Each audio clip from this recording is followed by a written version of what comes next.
नमस्कार, मैं जुबान दिन भर की खबरों में सबसे पहले डालते नजर आज के मुख्य समाचारों पर। हाईकोर्ट न्यायाधिपति ने किया फैमिली कोर्ट और पॉक्सो कोर्ट का लोकार्पण। कहा हनुमानगढ़ में एनआई की स्पेशल कोर्ट खुलवाने के लिए करेंगे प्रयास। अपर जिला न्यायाधीश की स्थायी नियुक्ति करने की मांग। संग्रह अधिवक्ताओं ने हाईकोर्ट न्यायाधिपति को सौंपा ज्ञापन। बिश्नोई समाज ने कोर्ट परिसर में हवन कर प्रकट किया विरोध। राजस्थान उच्च न्यायालय के न्यायाधिपति पहुंचे मौके पर, सौंपा ज्ञापन। विरोध स्वरूप चिकित्सकों ने काली पट्टी बांध किया कार्य। दंत चिकित्सकों एपीओ करने से आक्रोशित हैं सेवारत चिकित्सक। अब खबरें विस्तार से। राजस्थान उच्च न्यायालय के न्यायाधिपति मनोज गर्ग ने शनिवार को जिला मुख्यालय पर नवनिर्मित पारिवारिक न्यायालय और अनुसूचित जाति एवं अनुसूचित जनजाति विशिष्ट न्यायालय के नए भवनों का लोकार्पण किया। इससे पहले न्यायाधिपति मनोज गर्ग सुबह सर्किट हाउस पहुंचे। सर्किट हाउस के बाद जिला परिषद कार्यालय पहुंचकर न्यायालय भवनों का लोकार्पण किया। लोकार्पण कार्यक्रम में जिला एवं सेशन न्यायाधीश संजीव मांगू सहित अन्य न्यायिक अधिकारी, बार संघ अध्यक्ष मनजिंदर सिंह लेखा सहित कई अधिवक्ता मौजूद रहे।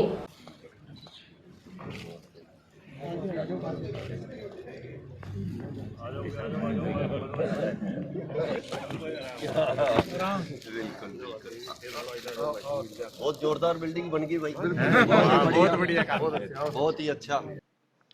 भवनों के लोकार्पण के बाद मीडिया से बात करते हुए न्यायाधिपति मनोज गर्ग ने कहा कि दोनों कोर्ट का आलीशान भवन बना है। न्यायिक अधिकारियों के साथ अधिवक्ताओं को कार्य करने का अच्छा और सुनहरा अवसर मिलेगा। अधिवक्ताओं की ओर से हनुमानगढ़ में एनआई कोर्ट खोलने की मांग किए जाने के सवाल के जवाब में न्यायाधिपति मनोज गर्ग ने कहा कि नई कोर्ट खोलने की मांग पूरे देश भर की है। जहां भी एनआई कोर्ट खोली जा रही है, वहां इन कोर्ट को खोलने का उद्देश्य पूरा नहीं हो रहा। साथ ही कहा कि वे हनुमानगढ़ में एनआई एक्ट के मामलों की स्पेशल कोर्ट खोलने के लिए प्रयास करेंगे।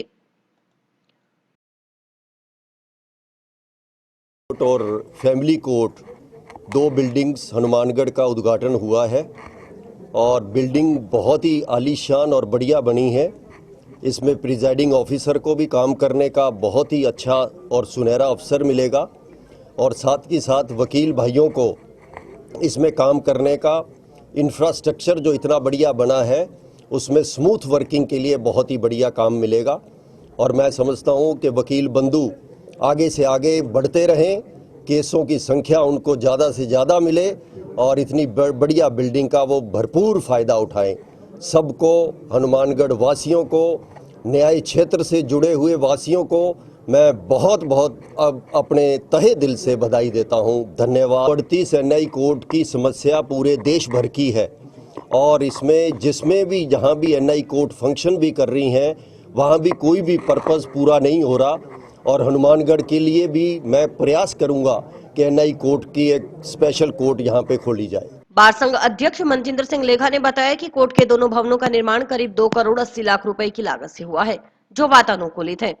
श्रीगंगानगर की सिद्ध कंस्ट्रक्शन कंपनी की ओर से भवनों का निर्माण किया गया है। भवनों में भविष्य को ध्यान में रखते हुए विशेष सुविधाएं उपलब्ध करवाई गई हैं। विशेष योग्यजनों के लिए रैंप के अलावा शौचालय की व्यवस्था की गई है।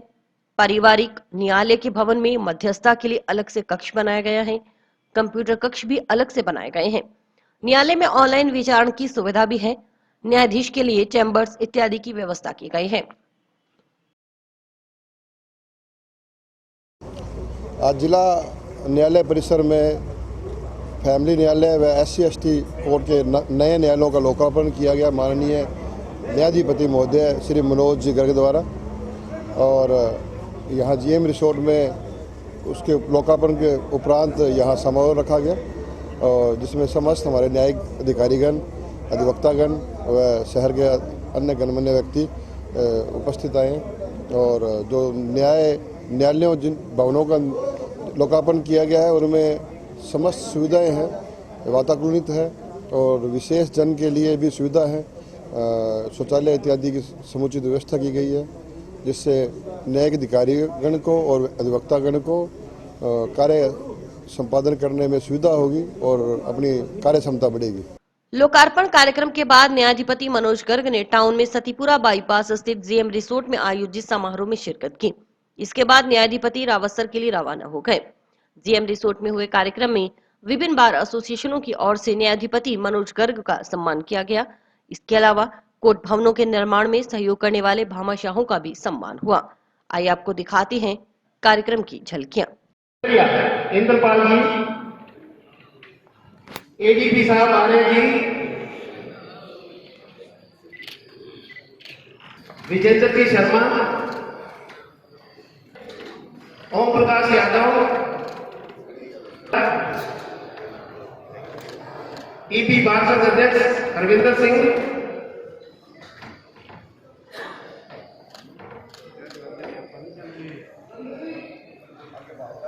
शहजाद हुसैन, अध्यक्ष सुनील बेनीवाल जी,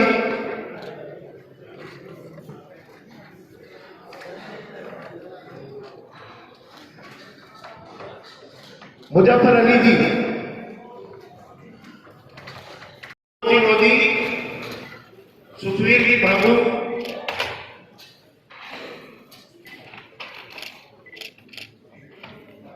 मौजूद इतने व्यस्त समय से अपना निकाल कर हमारे बीच में आए और सिर्फ हनुमानगढ़ ही नहीं, हनुमानगढ़ हेडक्वार्टर ही नहीं बल्कि जितनी अपनी यहाँ आउटलाइन कोर्ट से और गंगानगर दोनों जिलों में जो इतनी बिल्डिंग्स के निर्माण हो रहे हैं सब माननीय न्यायाधिपति के एफर्ट से हो रहे हैं। उसके लिए दोनों जस्टिस की तरफ से मैं तहे दिल से शुक्रिया अदा करता हूँ और मुझे उम्मीद है कि भविष्य में भी अदालतों का इस तरह निर्माण जारी रहेगा और इतनी खूबसूरत जो दोनों बिल्डिंग्स अब जो शुरू होने जा रही हैं उसमें फैमिली जज साहब राजेश शर्मा जी और धनपत माली जी को भी मैं मुबारक दूंगा कि उनसे ये शुरुआत होगी बिल्डिंग्स की और एक अच्छी तरह की जो वहाँ की सभी तकनीक व्यवस्था है वो आपको मिलेगी।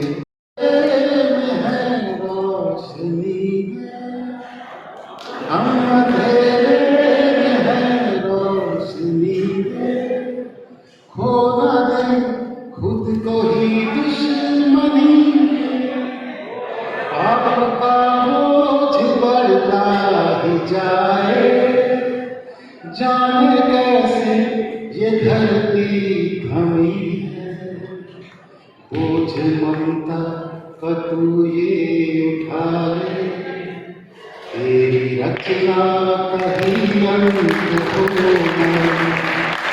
पहले जब इसी बिल्डिंग का भूमि पूजन किया था तो तब भी ये कार्यक्रम यहाँ हुआ था और दूसरी बार आज बिल्डिंग तैयार हुई है उसका भी उद्घाटन हुआ इसी कार्यक्रम के साथ और इसी रिसोर्ट पर। साथियों, मैं ये कहना चाहूँगा कि यदि हनुमानगढ़ में कोई और बिल्डिंग भी बाकी है तो उसका भूमि पूजन भी अतिशीघ्र मेरे हाथ से करवा दें और मैं वादा करता हूं कि उसको भी इस बिल्डिंग से बढ़िया बनवा के दूंगा। आज सबसे पहले कॉन्स्टिट्यूशनल डे है।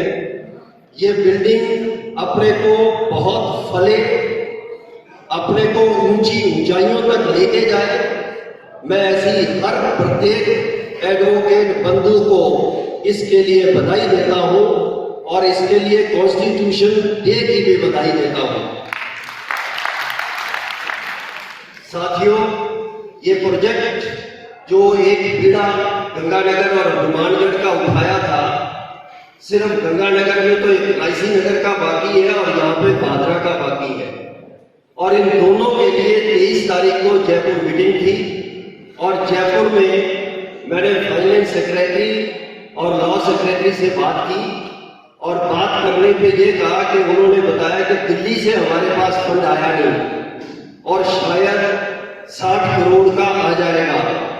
तो मैंने कहा सबसे पहले एक तो गंगानगर में जो भी 50 लाख दिए हमें 20 करोड़ गंगानगर चाहिए और रायसी नगर और भादरा के लिए प्रोजेक्ट चाहिए जिससे हमारी बिल्डिंग्स गंगानगर और हनुमानगढ़ की कंप्लीट हो गई।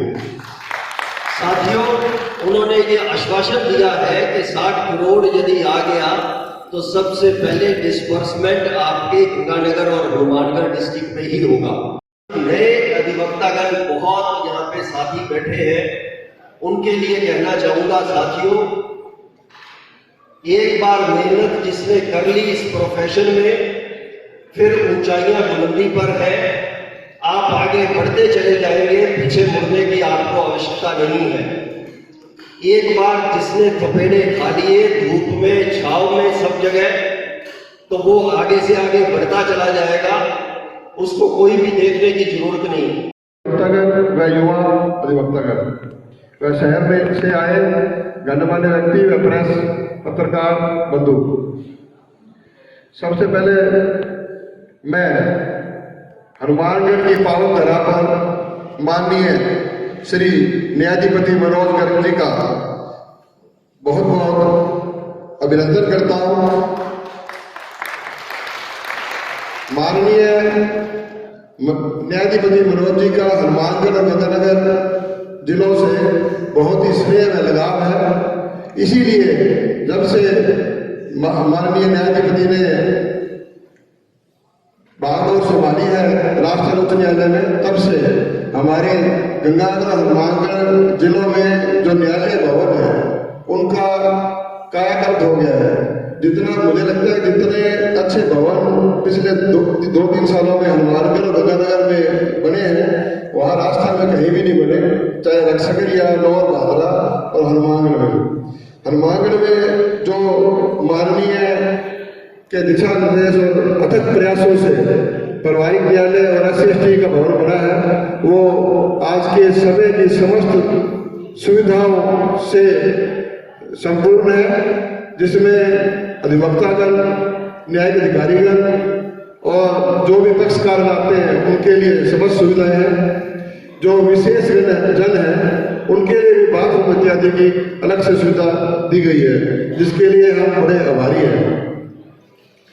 जो नए भवन बने हैं वो वातानुकूलित है। सबसे बड़ी बात यह है, मैं न्यायाधिपति जी का ध्यान इस ओर आकर्षित करवाना चाहता हूँ कि हनुमानगढ़ जिले में पिछले कुछ वर्षों से जो गर्मी के दिनों में बहुत ज़्यादा गर्मी होती है, सफोकेशन बहुत ज़्यादा होता है, तो हमने डीजे साहब को भी लिख के दिया है कि जो पुराने न्यायालय भवन है हमारा, उसके अंदर भी जो कम से कम इजलास है वो तो एसी की जाए।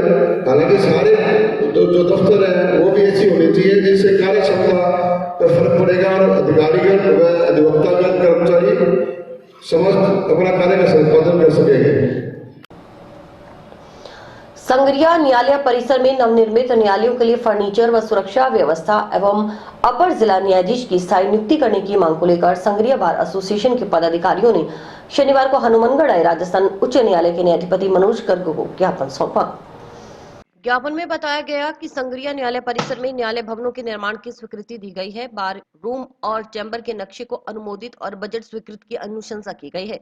स्वीकृत न्यायालयों के भवन का निर्माण पूरा होने को है, किंतु न्यायालयों के लिए फर्नीचर के लिए बजट आवंटित नहीं हुआ। जो फर्नीचर है वह अत्यधिक पुराना और नकारा हो चुका है, जो नवनिर्मित न्यायालयों के लिए उपयुक्त नहीं, इसलिए फर्नीचर के लिए बजट आवंटित करवाया जाए।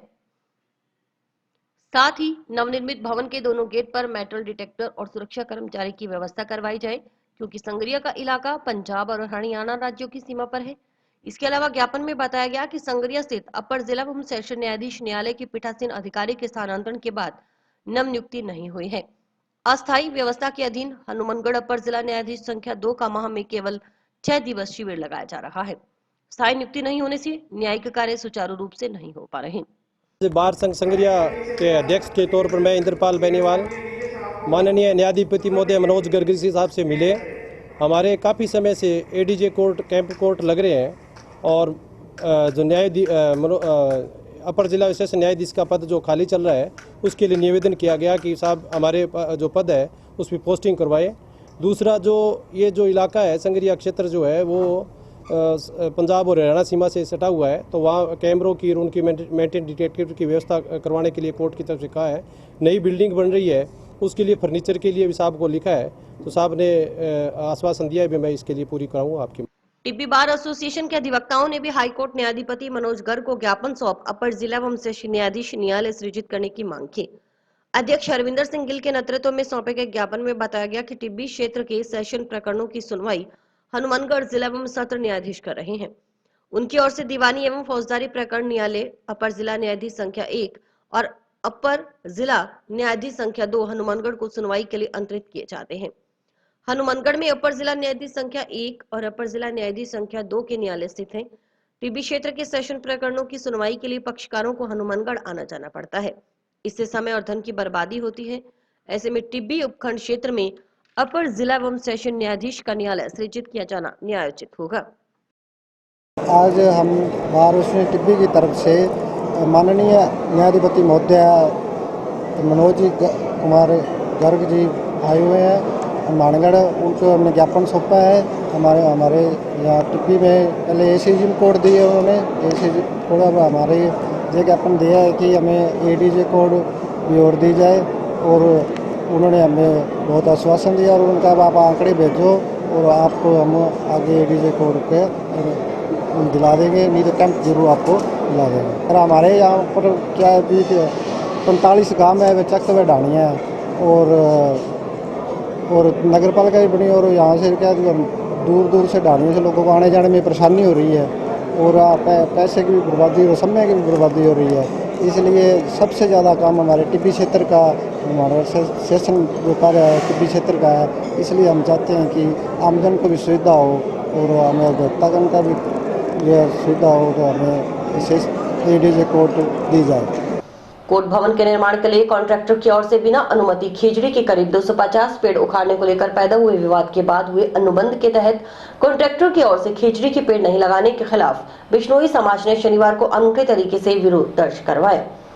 बिश्नोई समाज के नागरिकों ने शनिवार को फैमिली कोर्ट और पॉक्सो कोर्ट के नए भवनों का लोकार्पण करने आए राजस्थान उच्च न्यायालय के न्यायाधिपति मनोज गर्ग का ध्यान आकर्षित करवाने के लिए कार्यक्रम स्थल के पास ही हवन यज्ञ किया।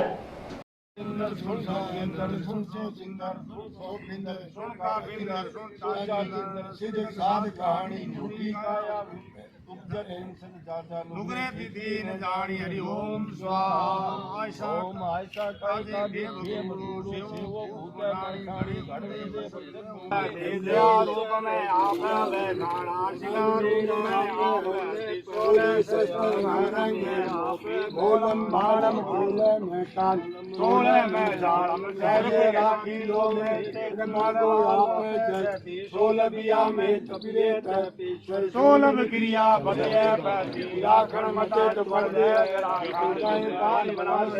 विष्णु भगवान की केजरी को पौधो लाया हो थे आपका लगाओ नहीं पहले लगड़े कौन छोटे साहब और लगेंगे ही लगेंगे। लगड़े कौन छोटे तो पहले वायदा किया था, देखो वो जल गए, अब 250 से ज्यादा लगेंगे। जलता नहीं है, एक बार मैंने आपसे वादा किया था अभी 250 पौधे लगाएंगे, अब 250 से ज्यादा लगेंगे आप। पावर है। मैं तो क्या कह रहा हूँ 250 से ज्यादा लगवाऊंगा। आपके सामने बिश्नोई समाज को जानते हो, हमारे को जानते हो, हमारे को अच्छे से घोषित कर दिया इन लोगों ने इन पेड़ों के लिए, और हमने किसी ने कितनी थोड़ी कुछ नहीं 250 से ज्यादा लगेंगे, मैं तो ये कहता हूँ। भाई साहब बिल्डिंग का निर्माण कार्य शुरू हुआ था, यहाँ पर खेजड़ी के वृक्ष काटे गए थे और उन खेजड़ी के वृक्षों को काटने के बाद में बिश्नोई समाज के प्रबुद्ध व्यक्ति राम कुमार जी गोदारा वगैरह सभी ने इसका विरोध किया था कि भी वृक्ष क्यों काटे गए। तब माननीय डीजे साहब संजीव जी मागो ने ये कहा था कि हम यहाँ जो पौधे कटे हैं उनसे कई गुना अधिक 250 पौधे यहाँ पर लगाएंगे। मैंने आज मनोज जी गर्ग को थोड़ा सा ही कहा, इतने में उन्होंने खुद चलाकर ये बात कही कि अरविंद जी 250 नहीं, यहाँ 250 प्लस पौधे लगेंगे और आज पौधे हैं तो मैं लगा के जाऊँगा। और आज उन्होंने इसका उद्घाटन भी कर दिया और आज यहाँ पर पौधे अशोक के लगाकर और फिर वो पधारे हैं अभी, और भविष्य में जितने भी पौधे जो आश्वासन दिया गया था उससे कहीं अधिक पौधे यहाँ लगाए जाएंगे। सर्व समाज एवं बिश्नोई महासभा, अखिल भारतीय बिश्नोई महासभा की तरफ से जो पीछे बिल्डिंग निर्माण के समय 7 खेजड़ी के वृक्ष उखाड़े गए थे, उसके लिए परसों डीजे साहब को एक ज्ञापन दिया गया था कि अभी तक उनके जगह 250 पौधे नहीं लगाए गए हैं। तो आज गर्ग साहब ने बड़ा हमारे बिश्नोई समाज का मान रखते हुए, बिश्नोई भाइयों का मान रखते हुए, एडवोकेट सर्व समाज का मान रखते हुए हवन कुंड पे आए। उन्होंने हवन में अग्नि दी और 250 पौधों से ज़्यादा पौधे लगाने का आश्वासन दिया। हम गर्ग साहब के बहुत बहुत आभारी हैं। रावसर के सामुदायिक स्वास्थ्य केंद्र में गत दिनों नगरपालिका के पार्षदों और नागरिकों की ओर से किए गए धरना प्रदर्शन के बाद महिला दंत चिकित्सक विमलेश सहू को एपीओ करने से आक्रोशित सेवारत चिकित्सकों ने शनिवार को पूर्व घोषणा अनुसार काली पट्टी बांधकर विरोध दर्ज करवाया।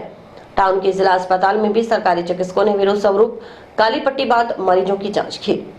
चिकित्सक रविवार को भी काली पट्टी बांधकर कार्य करेंगे। दंत चिकित्सक के एपीओ आदेशों को निरस्त करने और सीएससी प्रभारी की ओर से दर्ज करवाए गए मुकदमे में दोषियों के खिलाफ कार्रवाई न होने सहित 4 सूत्री मांगे न माने जाने पर चिकित्सकों ने सोमवार से आपातकालीन सेवाओं को छोड़कर बेमियादी समय के लिए कार्य बहिष्कार करने की चेतावनी दी है। इस संबंध में अखिल राजस्थान सेवारत चिकित्सक संघ के बैनर तले सेवारत चिकित्सकों ने शुक्रवार को चिकित्सा और स्वास्थ्य मंत्री के नाम विभागीय अधिकारियों को ज्ञापन भी सौंपे थे। गौरतलब रही कि गत दिनों रावसर के सामुदायिक स्वास्थ्य केंद्र में नगर पालिका के पार्षदों व नागरिकों की ओर से धरना प्रदर्शन किया गया था। धरना प्रदर्शन के बाद प्रशासन की ओर से रावसर सीएससी की दंत चिकित्सक विमलेश सहू को एपीओ कर दिया गया। इससे चिकित्सक वर्ग में आक्रोश व्याप्त है। आज रावसर में जो प्रकरण हुआ उसके विरोध स्वरूप काली पट्टी बांध के हमने अपना विरोध दर्ज करा रहे हैं। आज और कल यही कार्यक्रम रहेगा। अगर सोमवार तक हमारी मांगों पर सुनवाई नहीं होती है तो संपूर्ण कार्य बहिष्कार होगा, जिसमें इमरजेंसी सेवाएं बाधित नहीं होंगी। रावसर में जो रोजाना असामाजिक तत्वों द्वारा हर बार धरना लगाना, छोटी छोटी बातों पे विवाद पैदा करना, जबकि वहाँ मरीजों की ऐसी कोई भय का माहौल बन रहा है, वहाँ पे कार्य करना बड़ा मुश्किल हो रहा है। रावसर के डॉक्टर विमलेश सहू को एपीओ करने के विरोध में सेवारत डॉक्टर्स द्वारा जिले भर में विरोध प्रदर्शन किए जा रहे हैं। इसी कड़ी में नोहर में भी राजकीय चिकित्सालय में सरकारी डॉक्टर्स द्वारा काली पट्टी बांधकर विरोध प्रदर्शन किया गया। उनका कहना है कि ऐसे तनावपूर्ण माहौल में काम करना संभव नहीं।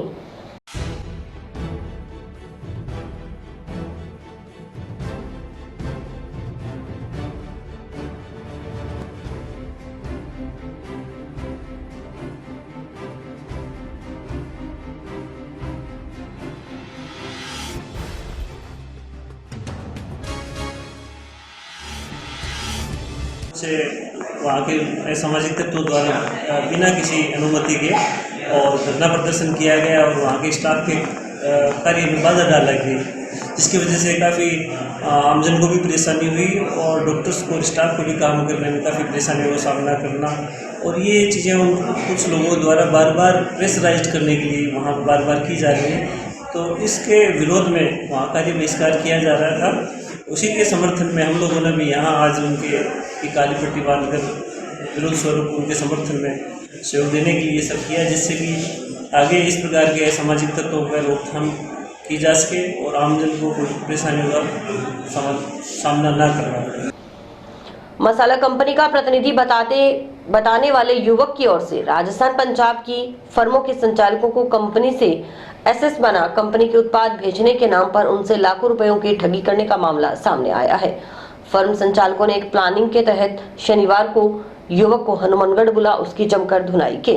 बाद में इस संबंध में मुकदमा दर्ज करवाने के लिए पुलिस थाना में लिखित शिकायत की। और अभी वक्त एक ब्रेक था।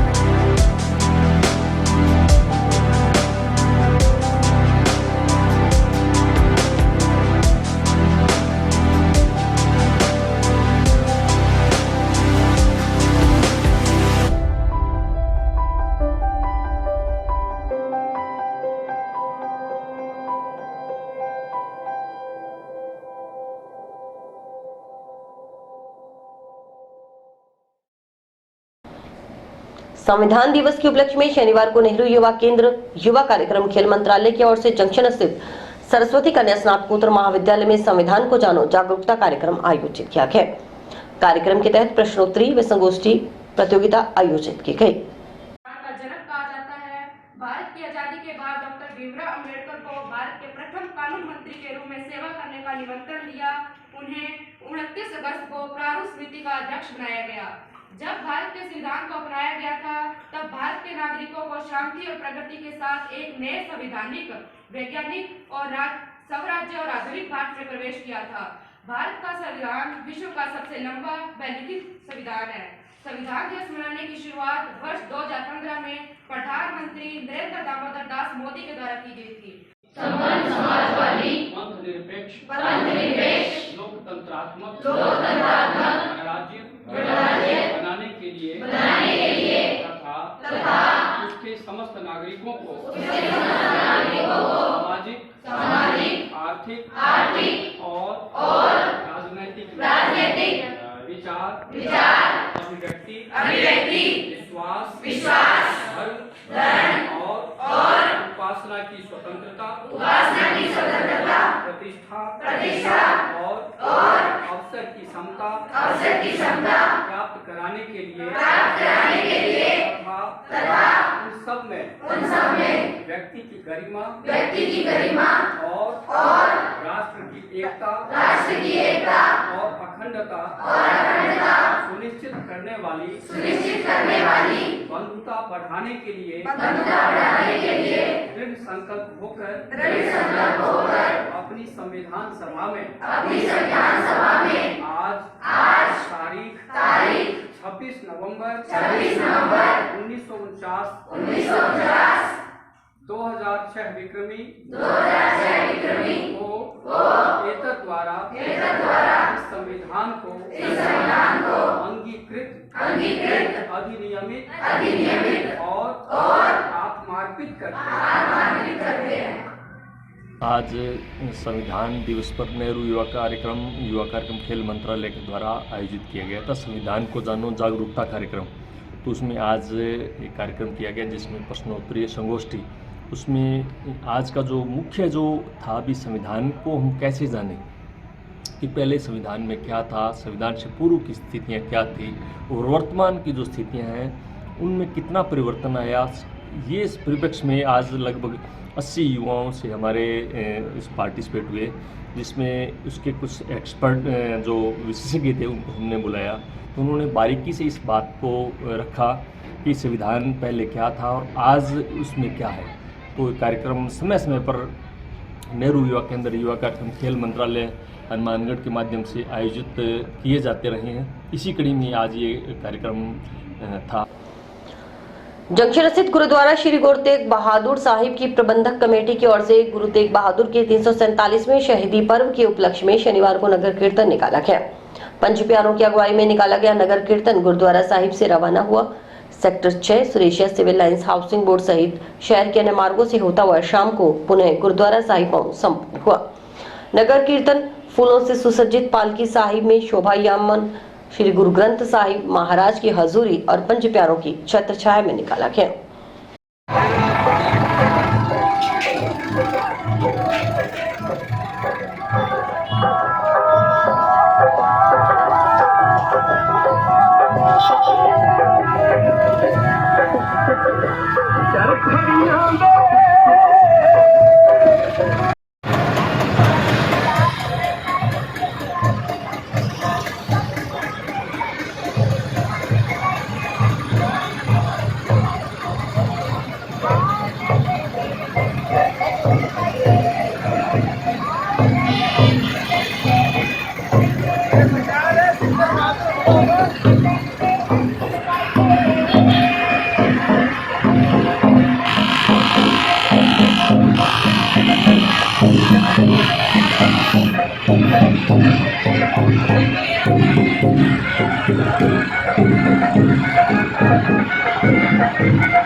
नगर कीर्तन गुरु तेग बहादुर से शुरू होके गुरुद्वारा से शुरू होके नगर कीर्तन घूमता हुआ 6 नंबर सेक्टर सुरेशिया होता हुआ सिविल लाइन होता हुआ और ये हाउसिंग बोर्ड होता हुआ ये अपने गुरु तेग बहादुर लाइन में वापस आएगा शाम को।